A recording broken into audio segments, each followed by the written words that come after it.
பெரியார் உயிரோடு இருந்தால் என்னை பேரன்னெல்லாம் சொல்லியிருப்பார் அப்படின்னு சொன்னவர் தான் திரு சீமான் அவர்கள். கடந்த பேரெல்லாம் சொல்லுவாரெல்லாம் சொல்ல.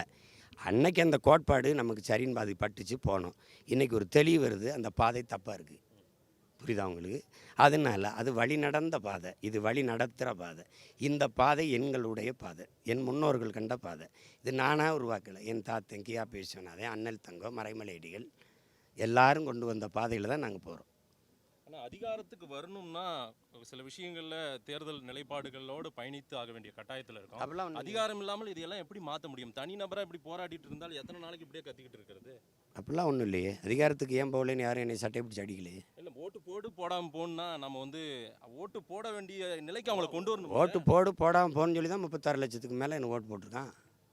அவனுக்கு தெரியுது நான் அக்கறையில் சொல்கிறேன் அண்ணன்னு. என் பிள்ளை என் மேலே அக்கறையில் பேசுகிறான்னு தெரியாமல் இருக்கேன். ஜெயிக்கணும்னு ஆசையில் இல்லை சீமான், அவருக்கு வெற்றி நோக்கம் இருந்தால் அந்த இலக்கு இல்லாமல் தான் பயணிக்கிறாருன்றாங்களே. சார், யார் சொல்கிறா? நான் சொல்கிறேன் வெல்லணுங்கிறதுக்கு தான் போராடுறேன்.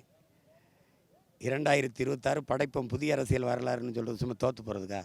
புதிய ஒரு தேசம் செய்வோம், மக்கள் புரட்சியால் அதை உறுதி செய்வோம்னு சொன்னது தோற்று போகிறதுக்கா?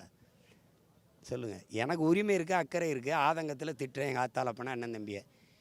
எத்தனை நாளைக்கு இதையே பண்ணிட்டுருப்பேன் அப்படின்னு நான் கேட்குறது செல்லமாக இருக்கிற ஒரு கோபம். நான் தானே மனு கொடுக்குறேன், நான் தானே இந்த பக்கத்தில் நிற்கிறேன், நீ வந்து நிற்பியா?